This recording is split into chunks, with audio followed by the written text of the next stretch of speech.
From a childhood of whimsical games in our own make believe world of happy places, unknown to us, a lot of our dreams took root.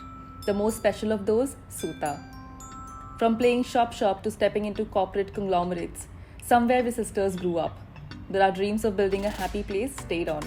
We went different ways, saw great highs and sometimes lows, had joyful, content days, and yet pondered on that little voice within in the night that asked, "Is this really you?" 2014. A little while after we started living in the same city again, over chai conversations, the missing pieces of ourselves came together, bit by bit. We wanted to create impact firsthand. Life changed after that, became clear. We took the plunge, quit our plush, secure jobs, dove into the unknown, just when we were supposed to settle down. Ma and Baba extremely worried, apprehensive about our futures. Amidst glaring uncertainties, we were exploring passions. Photography? Pancake shop? When it dawned on us that the impact we wanted to create lay deeper, the villages called, saris called, and we knew we had found our forever. What do we call ourselves, we thought. Su and Ta then became Suta, the thread, the daughters, and we were born. What then?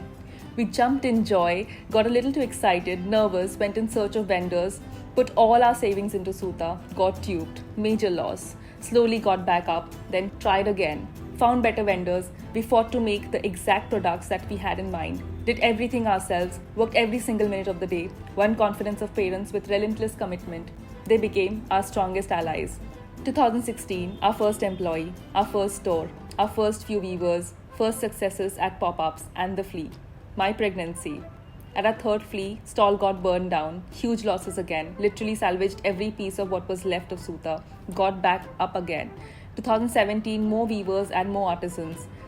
Our first interviews, our first award, our first team, slightly bigger office, first growth spurt, self-doubt, more weavers and artisans, our biggest achievement, our pride, a community of beautiful Suta queens. 2018-2020, a growing family of employees led by passion who call Suta home. Ta's pregnancy, pandemic, getting stronger every day, working harder every day. Our dream store, growing bigger together. 2021, Ram is 3 years old, Kabir is 5 months old, and Suta just turned 5. We are beaming with joy. Our birthday wish? Let this happy place always be an example for how if you put your love and your heart completely into something, anything is possible. Everything is beautiful.